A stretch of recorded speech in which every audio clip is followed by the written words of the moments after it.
The station rotated with the kind of dignified slowness that suggested it had been very expensive. Through the transparent alloy panels, Earth shimmered on one side, the alien armada on the other, their ships curved like living crescents against the dark. Inside the primary diplomatic chamber, representatives of humanity sat too upright in their chairs, as if posture alone could prevent extinction. Dr. Adrian Vale tried not to think about extinction. He adjusted the translation band at his wrist for the fourth time. It did not need adjusting. It translated 47 known human languages and, theoretically, the harmonic biosignals of the Ethrillian species. Theoretically was not a comforting word when one was about to greet an extraterrestrial monarch. "Relax," whispered Ambassador Ionescu beside him. "Just read the prepared statement."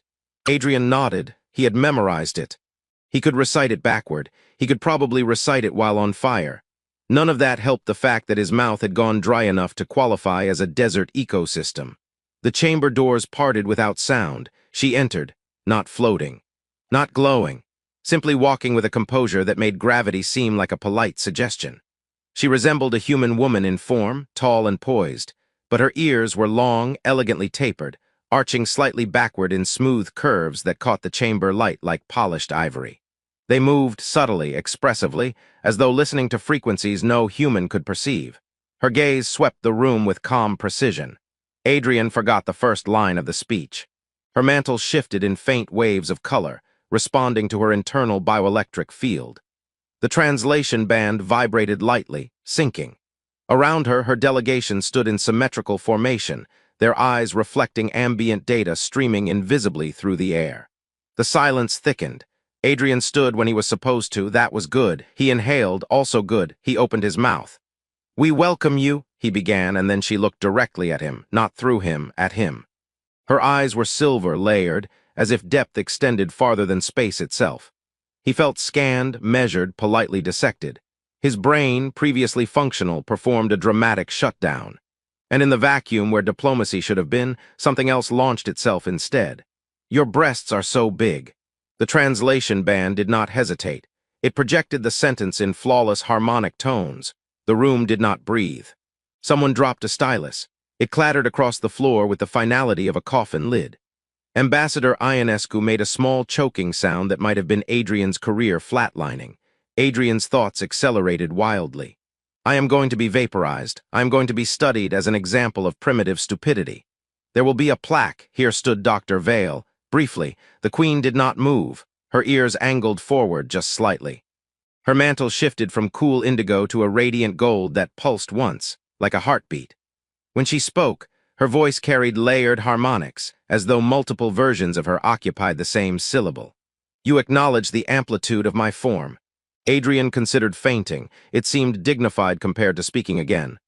I apologize," he managed. "That was inappropriate on Earth, extremely inappropriate. Historically catastrophic, actually." A faint ripple passed through her delegation. The sound that followed was musical, chiming, almost like restrained laughter translated into resonance. The Queen studied him. "On Ethrillia, visible abundance signifies sovereign capacity." The translation band paused a fraction of a second, as if it too required emotional recalibration. "Sovereign capacity," Adrian repeated weakly. "My physiology is engineered over generations to sustain quantum biological strain. Leadership requires a body capable of housing extended cognitive fields. What you observe is not ornamentation. It is authority."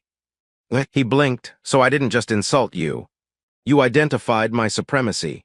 The ambassador beside him made a sound suspiciously like a suppressed cough laugh. Adrian swallowed. "On my planet, pointing that out would get me slapped." "Your customs appear inefficient," she replied.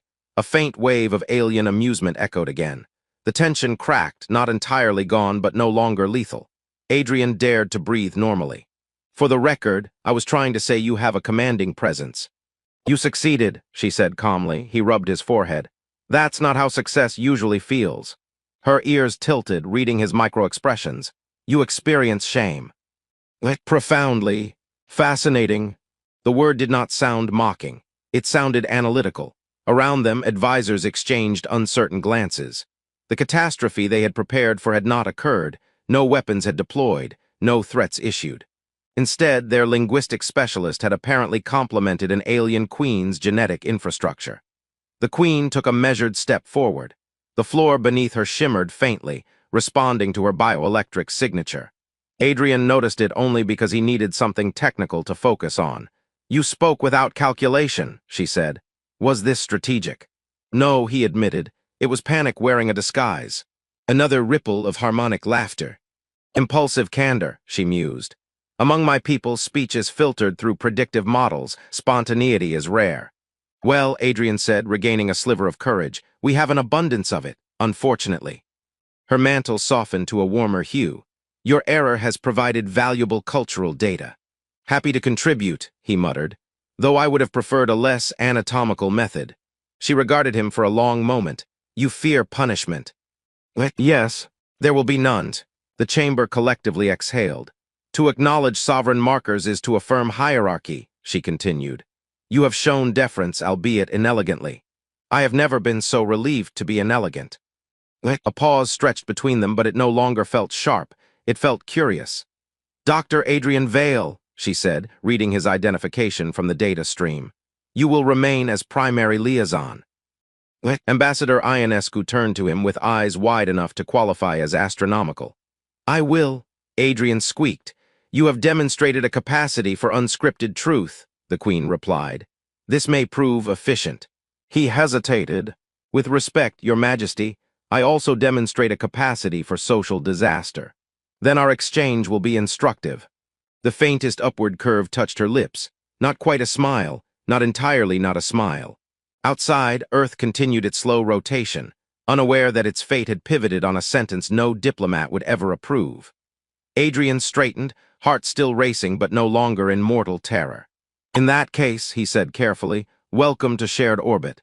Her ears angled forward once more, attentive. "Let us begin," she replied. By the time the second day of negotiations began, Adrian had become a global cautionary tale.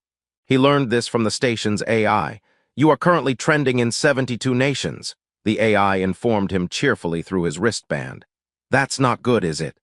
"It depends on your metric for humiliation." He groaned and pressed his palms to his eyes. "Please tell me none of it has been translated into alien." "There have been attempts. The semantic result is confused admiration." "Wonderful, I've become Interstellar fan fiction." He stepped into the secondary exchange chamber, smaller, quieter, intentionally neutral. No massive delegations this time. No rows of watchful diplomats. Just a circular platform, adaptive interfaces, and the soft hum of cross-species encryption fields. She was already there. The Queen stood at the center of the chamber, her mantle shifting through contemplative shades of blue and silver. Her long ears angled slightly outward, attuned to more than sound. When she sensed him enter, they tilted toward him with deliberate focus. "Dr. Vale," she said.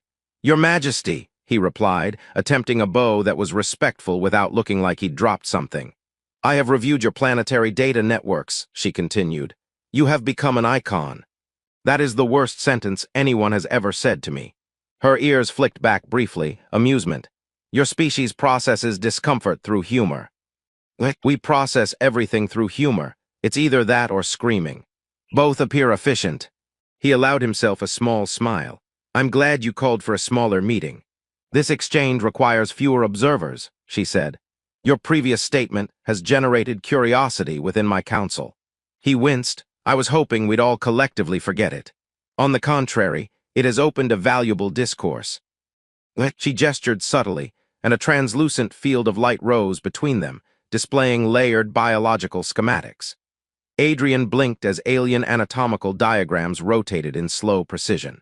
"Among my people," she said, "leadership is determined by amplitude." "Amplitude," he repeated carefully. "Genetic expression correlates with quantum biological conductivity. My body sustains a neural field capable of synchronizing with our fleet's living reactors. Visible abundance is a byproduct of this capacity." Adrian studied the hologram, grateful for science. Science was safe. Science did not trend online. "So," he said slowly, "you're essentially a bioorganic supercomputer with external indicators." "That is a reductive but not inaccurate assessment. And I complimented your processing hardware." "You acknowledged it." He exhaled. "This sounds so much better in your language." Her mantle shimmered faintly gold again. Your embarrassment is disproportionate to the act. On Earth, commentary on physical traits, especially that specific trait, has centuries of unfortunate context. Explain. He hesitated, then plunged in. Power structures, objectification, social imbalance.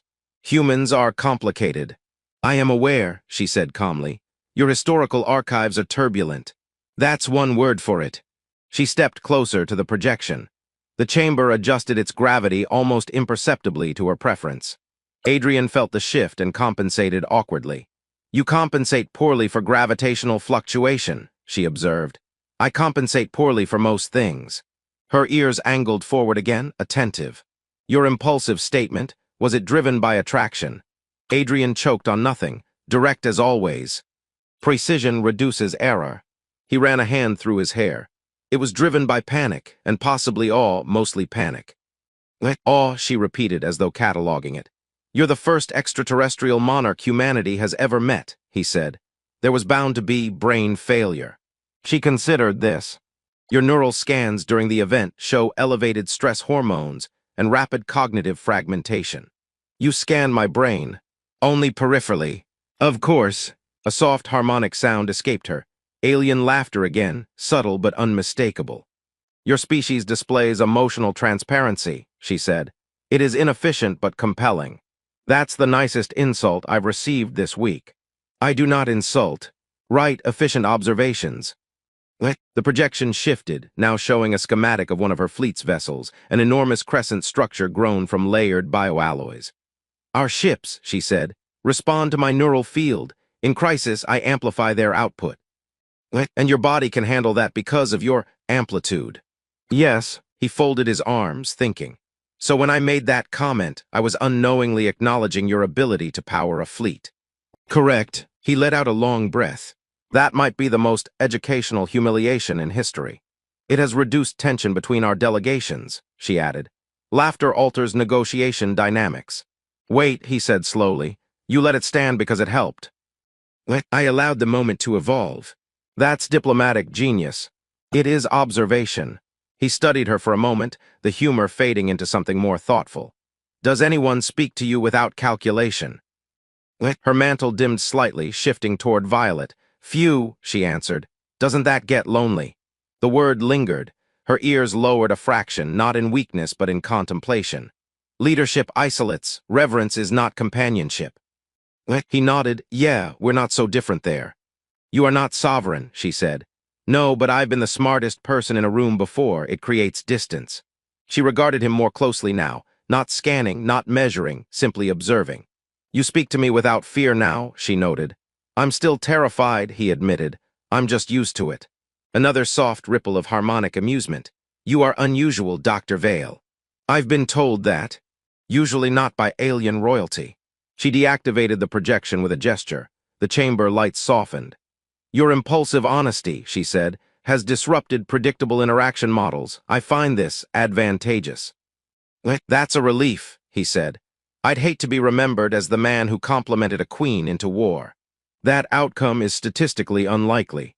Comforting. A brief silence settled, not tense this time, but exploratory. Your world fears my power, she said quietly. Some do, he admitted. We're still adjusting to not being alone in the universe.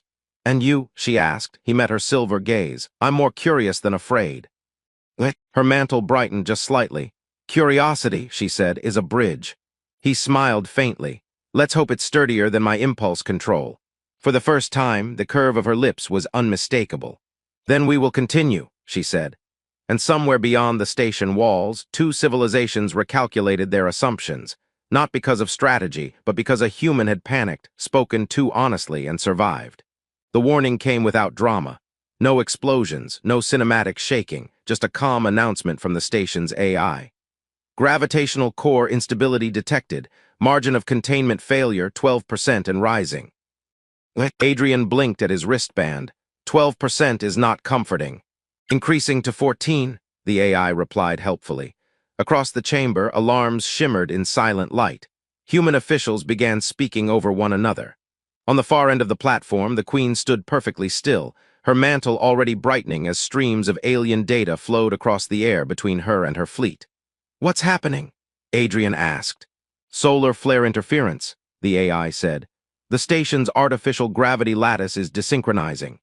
Translation: if the lattice collapses, the station will fragment. He stared at Earth beyond the viewport. Of course it will. The Queen's voice cut cleanly through the rising panic. Your core is insufficiently shielded against stellar variants. One of the engineers swallowed. We didn't build it for this scale of traffic. You built it for yourselves, she replied. Not for us. Fair, Adrian thought. A holographic projection of the station's core ignited between them. Energy fluctuations spiked in violent patterns. My fleet can stabilize the lattice, the Queen said. But synchronization requires direct neural interfacing. Adrian looked at her. That sounds risky. It will strain my quantum field. How risky? She did not answer immediately. The AI did. Projected depletion of Her Majesty's bioelectric reserves. Significant. Human officials hesitated. Alien advisors murmured in harmonic undertones. Adrian felt the familiar rush of panic rising, but it no longer scattered him. It sharpened him. You need to plug yourself into the station, he said. Yes. And let it feed off your amplitude. Her ears angled forward briefly. Correct. He inhaled, then do it. A human general snapped. We cannot allow. You can't allow what? Adrian shot back. Her to save us. The room fell silent. The Queen regarded him carefully. Synchronization with foreign architecture increases instability. So bring a variable, Adrian said. Her gaze narrowed slightly. Explain. You said my neural patterns are unpredictable, inefficient, spontaneous. Yes, then let me interface too. If the feedback loop destabilizes, maybe human randomness will buffer it. A long pause followed. That is not a scientifically rigorous proposal, one advisor muttered. No, Adrian agreed. It's desperate. We're very good at desperate. The Queen studied him not as a subject, not as a diplomat, something else. You would risk cognitive damage, she said. I already trend for the wrong reasons, he replied. Might as well upgrade the headline. A faint harmonic ripple escaped her despite the crisis. Very well, she said. They moved to the core chamber together.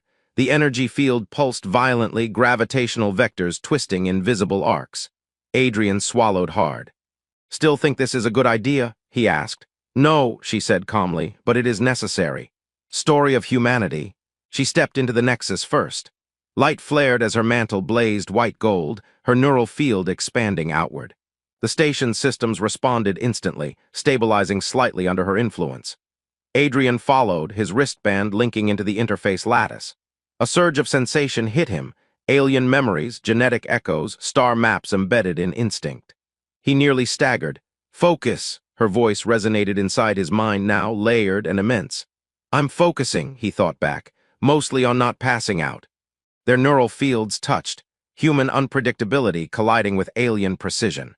The station's chaotic oscillations began to smooth, erratic spikes dissolving into patterned waves. He felt her strain then. Not physical pain, but the burden of holding too much fleet people legacy. You carry all of this alone, he thought. It is my function, she replied. That's not the same as it being fair. A faint pulse of something like surprise echoed through the link. The core flared again, threatening overload. Adrian let his thoughts loosen instead of tightening. He remembered Earth's oceans, jokes shared under fluorescent lights, embarrassment turned into laughter. The chaotic warmth of humanity, the feedback loop shifted. Alien precision anchored the structure, human variance softened the extremes, the gravitational lattice steadied. Containment restored, the AI announced. The energy dimmed. Adrian collapsed to one knee, breathing hard. Next time, he muttered, let's just exchange business cards. The Queen withdrew from the nexus slowly. Her mantle faded from blinding gold to a softer glow, but she remained standing. You are intact, she observed. Define intact. Neurological coherence within acceptable range. Fantastic. Outside the chamber, cheers erupted, human and alien alike. Data streams recalibrated, crisis averted. Later, suspended above Earth's curve, they stood together in quiet orbit. You altered the outcome, she said. We both did. You introduced instability intentionally. I introduced flexibility, he corrected gently. Her ears shifted in thoughtful alignment. Your species adapts through chaos. We survive through it, he said. Big difference. She regarded him differently now. Not as an amusing anomaly, not as a diplomatic tool. You have evolved since our first exchange, she said, because I stopped panicking. Because you learned context. He smiled faintly, and because you didn't vaporize me. That option was statistically inefficient. Glad we agree. Silence settled between them, but it no longer carried tension. It carried equilibrium. My council questions my investment in this alliance, she admitted. Some of ours do too. They fear imbalance. Every partnership has imbalance, Adrian said. The point is whether both sides choose to bridge it. She stepped closer, her presence steady but no longer isolating. You no longer fear me, she said. I respect you, he replied. That's different. Her mantle warmed slightly at that. Your initial statement, she said after a moment, was crude. Deeply, but it was honest. Painfully, honesty initiated this bond. He exhaled. Guess I owe my lack of impulse control an apology. It has become advantageous. He laughed softly. Careful, I might start believing I'm useful. You are. No layered harmonics now. No calculated diplomacy, just certainty. Earth rotated beneath them, no longer fragile in the shadow of an alien fleet but connected to it. What happens now? He asked. Now, she said, we construct an alliance not from fear but from curiosity. And maybe fewer anatomical misunderstandings. That would be efficient. He looked at her long ears, the subtle movements that once unnerved him and now felt almost familiar. You know, he said lightly, on Earth there's a saying. First impressions matter. And ours, she asked, unforgettable. A faint smile touched her lips. Yes, she agreed, unforgettable. And for the first time since humanity had realized it was not alone, the future did not feel like a threat. It felt like shared orbit.